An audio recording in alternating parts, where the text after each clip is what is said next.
اور یہ جو کچھ یہاں کہا جا رہا ہے، ہم روز دعائی دیتے ہیں، اس سے سوسائٹی میں ایک منفی اثرات مرتب ہو رہے ہیں اور بہت شدید قسم کی محاذ آرائی جو ہے وہ پیدا ہو رہی ہے۔ چلیں دیکھیے سپریم کورٹ کے باہر انہوں نے جو فیصلہ سنایا، انہوں نے سنایا کہ یہ سزا ہوگی اور ایسے ہوگا، یہ مقافات عمل ہیں۔ دیکھیے جج صاحب نے ان کا ٹریش ہوا سارے کا سارا، پتا چلا کہ وہ جو کاغذ ہیں وہ صرف جہاز بنانے کے کام آئیں گے اور پانی میں کشتیاں چلانے کے کام آئیں گے۔ شروع دن سے پاپا کے وکیل آتے ہیں، وہ بتاتے ہیں کہ پاپا پاپی نہیں ہیں، بچے پاپی ہیں۔ بچوں کے وکیل آتے ہیں، وہ کہتے ہیں بچے پاپی نہیں ہیں، پاپا پاپی ہیں۔ اصل میں جو نٹ شیل ہے وہ یہ ہے کہ پاپا بھی پاپی ہے، بچے بھی پاپی ہیں اور پچھلے بھی پاپی تھے۔ وزیر اعظم اور ان کے جو ایڈوائزرز ہیں ان کا دماغ اپنی جگہ پہ نہیں رہا، انہیں اتنے صدمے ملے ہیں کہ وہ سٹیا گئے۔ مجھے جو ایک اور بڑا دکھ ہے ذاتی طور کے اوپر، 48 گھنٹے رہ گئے ہیں، دانیال کو وزیر نہیں بنایا گیا۔ نہیں، وہ ان کا ایگزیکٹ بیان اگر ہے تو وہ چلا دیں، ورنہ پروگرام کے اگلے حصے میں ہم چلا دیں گے، ٹھیک ہے؟ اس پہ انہوں نے فیصلہ سنایا ہے کہ یہ ہوگا، بالکل وہ نہیں اگلے حصے میں ہم چلائیں گے ان کا اس کو سنانے کی ضرورت۔ میری امید یہ تھی کہ اس میں شاید لگا ہوا ہے، لیکن وہ مشین کی خرابی کی وجہ سے وہ بیان ساتھ ٹرانسفر نہیں ہو سکا، وہ اگلے حصے میں بریک کے بعد نشر ہو جائے گا، یہ آپ ناظرین سے وعدہ ہے ہمارا۔ بہرحال رخ کرتے ہیں پھر حبیب اکرم صاحب اور عمران وسیم صاحب کی جانب، کیونکہ روایت تو ہم نے اپنی توڑ دی ہے سر۔ السلام علیکم حبیب صاحب، عمران وسیم صاحب۔ وعلیکم السلام۔ حبیب صاحب، آج تو کوئی مشکل صورتحال درپیش رہی اور عدالت میں کوئی برہمی کا اظہار بھی ہوتا رہا، تو کیا رد عمل رہا آپ کا؟ شامی صاحب، جو کل اسی پروگرام میں ہم نے بات کی تھی کہ جو میڈیا پر آنے والا ڈیفنس ہے، جب وہ عدالت میں جاتا ہے تو عدالت کا رویہ اس کے لیے کوئی دوستانہ نہیں ہوتا، اس کو کوئی قبول کرنے والا نہیں ہوتا، بلکہ اس کو مسترد کرنے کا رویہ جو ہے وہ وہاں پر پایا جاتا ہے۔ سوالات کی بوچھاڑ ہو جاتی ہے جس سے عدالت کی برہمی بھی نظر آتی ہے۔ تو آج بھی صورت بالکل اسی طرح ہوئی کہ جیسے ہی آج صبح کارروائی کا آغاز ہوا تو انہوں نے سلمان اکرم راجہ نے خود کو کسی آسان گراؤنڈ میں نہیں پایا، بلکہ ان کے لیے سوالوں کا سوال اتنے زیادہ اور اتنے تیکھے تھے کہ ان کے لیے جواب دینا مشکل تھا۔ ایک طرف ایک شخص تھا جواب دینے والا اور دوسری طرف سے ایک بوچھاڑ تھی سوالات کی۔ تو لیکن بہرحال اس میں جہاں ججز کی حاضر دماغی اور ججز کے سوالات کی پرٹننس کو سراہنا پڑتا ہے، وہاں ساتھ ساتھ آپ جو سلمان اکرم راجہ ہے ان کی بھی تعریف کرنی پڑتی ہے کہ وہ بھی اسٹیڈ فاسٹ رہے اور انہوں نے وہاں پر مسلسل ہر سوال کا جواب دینے کی کوشش کرتے رہے، اور جہاں سوالات اوور لیپ ہو جاتے تھے وہاں پہ وہ پھر ججز سے درخواست کرتے تھے کہ جناب مجھے پہلے کا جواب دے لینے دیں۔ تو آج کیفیت کچھ اسی طرح کی رہی۔ مگر عدالت نے تو یہ کہا، بیسک عدالت نے تو کہا کہ کئی دستاویزات جو ہیں وہ جعل سازی کی گئی ہے ان میں، بلکہ اٹارنی جنرل کو مخاطب کیا یا یوں کہہ لیجیے شبہ کا اظہار کیا گیا۔ شامی صاحب، یہ جو نقطہ ہے جو ابھی آج ظاہر عدالت میں بھی ڈسکس ہوا اور آپ نے بھی بیان کیا، میرے لیے ایک صحافی کے طور پہ، میں چونکہ ایک طالب علم قانون کا اور پورا قانون تو نہیں جانتا، لیکن میرے لیے ایک سمجھنا دشوار تھا کہ کل جب عدالت میں اسحاق ڈار صاحب کے ایویڈنس ہو رہے تھے تو عدالت میں تقریباً ایک اتفاق رائے تھا کہ یہ جو ایویڈنس آپ یہاں پہ ڈسکس کریں ان کو یہاں نہ کریں، ان کو ٹرائل کورٹ میں لے جائیں، اور ان کی ویراسٹی پہ، ان کی صداقت پہ کوئی سوالات نہیں اٹھتے تھے۔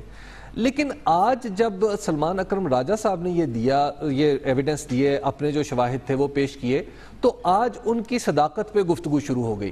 تو کل جو تھی وہ تو ایک سپریم کورٹ ایک قانونی نکات پہ بحث کر رہی تھی، آج جو اسی سپریم کورٹ میں مجھے ایسے لگا کہ جیسے میں کسی ٹرائل کورٹ میں ہوں جہاں ایک ایک کاغذ کے بارے میں گفتگو ہو رہی ہے کہ اس کاغذ کے اندر یہ جو اس کی ہینڈ رائٹنگ رپورٹ ہے یہ سپریم کورٹ میں بھی ڈسکس ہو رہی ہے، یہ جو کاغذ ہے یہ فلاں جگہ سے کیسے نکلا، تو میرے لیے تھوڑا سا انڈرسٹینڈبل نہیں تھا۔ حبیب صاحب دیکھیے، اس میں شاید بنیادی وجہ یہ بھی ہو سکتی ہے کیونکہ نوٹری کی سپیلنگ اور دیگر جو سپیلنگ کی مسٹیکس تھیں یا ڈیٹس اور جو سٹیمپس کا معاملہ تھا، ہفتے کو سٹیمپ کرایا گیا، وہ والے معاملات شاید بنیادی وجہ بنی ہوں کہ بظاہر دیکھنے سے آپ کو پتہ چلے، کاغذات دیکھنے سے علم ہو گیا کہ یہ تو گڑبڑ لگ رہی ہے۔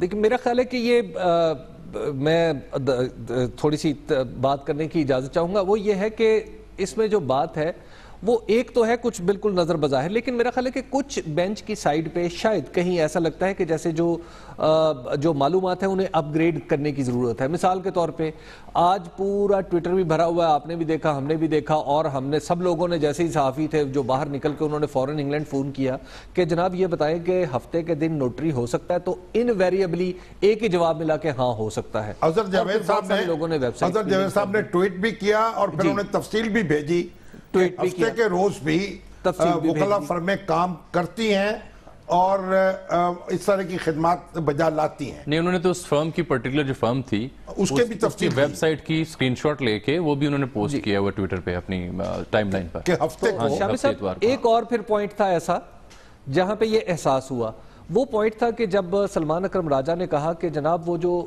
Scrap so called J I T نے کہا تھا کہ سکریپ یہاں سے گیا ہے یا نہیں گیا، تو وہ سکریپ نہیں تھا، مشینری تھی، اور مشینری گئی تھی ابو ظبی سے، دبئی سے ابو ظبی گئی اور ابو ظبی سے آگے جدہ چلی گئی. تو اس پہ پھر بینچ کی طرف سے سوال پوچھا گیا کہ یہ بتائیں کہ چلیے ابو ظبی سے تو چلی گئی، تو دبئی اور ابو ظبی کے درمیان کسٹم کے ڈاکومنٹ کہاں ہیں؟ اب ہم سب لوگ وہاں پہ شوق میں آ گئے اور سب لوگ حیران رہ گئے کہ دبئی اور ابو ظبی میں تو کسٹم کے ڈاکومنٹ نہیں ہوتے، اور کم از کم 1972 سے نہیں ہے. تو پھر یہ کیسے ہوا اچانک، کیونکہ وہ تو ایک وفاق بن چکا ہے. تو بہرحال پھر کسی نے یہ تو نہیں کہا، کسی نے تصحیح کی جرات تو نہیں کی وہاں پہ، جسارت ایسی نہیں کی. نہیں، تصحیح کی جسارت تو کرنی چاہیے. شام صاحب جو وکیل ہے ہو سکتا ہے اس کے لیے سافٹ بال اور آگے سے چھکا لگانے کی کوشش کرتا قانونی اعتبار سے، جناب دیکھیے یہ نہیں ہوتا. حاضرین تو وکیل تو دے سکتے ہیں جواب، بالکل دے سکتا ہے. اچھا پھر لاسٹلی شامی صاحب ایک اور حبیب صاحب آپ وہاں جواب نہیں دے سکتے تھے کیونکہ آپ وکیل نہیں تھے. جی ہم نہیں دے سکتے، مجھے ڈر بھی لگتا ہے. یہ کر سکتے ہیں. اچھا تو اس میں ہاں وکیل یہ کر سکتے ہیں. اچھا شام صاحب ایک اور جو انہوں نے کہا ٹرسٹ ڈیڈ کے بھی اوپر بڑی گفتگو رہی، اور انہوں نے کہا کہ یہ تو جمعی کاغذات جو ہیں وہ اکرم شیخ صاحب نے کروائے ہیں، میں نے نہیں کروائے. جی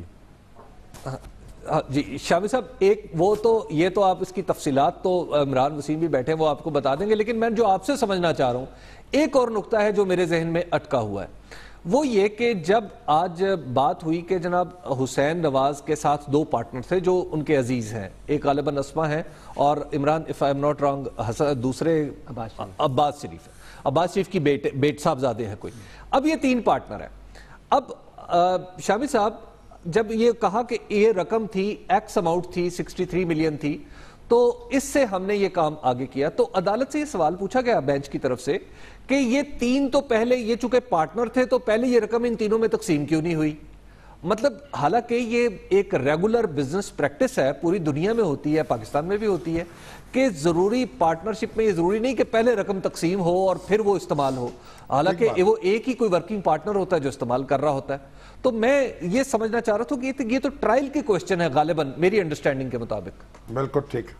تو آپ میں بھی کیونکہ آپ ہی کی طرح اخبار نویس ہوں اس لیے آپ ہی کی طرح سوال جو ہے وہ وکیل کی طرف لڑکا رہا ہوں. اور ویسے بھی ہم نے تو اس پروگرام میں خاص اپنا ایک سٹینڈرڈ رکھا ہے کہ ہم اس پہ مطلب یہ ہے کہ اصل میں بات یہ ہے کہ یہ چیز ہم بھول جاتے ہیں سب لوگ شاید بار بار کہ یہ بہت پرانے معاملات ہیں، اور اس کے جو کلیدی کردار ہے میاں محمد شریف کا وہ اس وقت اس دنیا میں موجود نہیں ہے.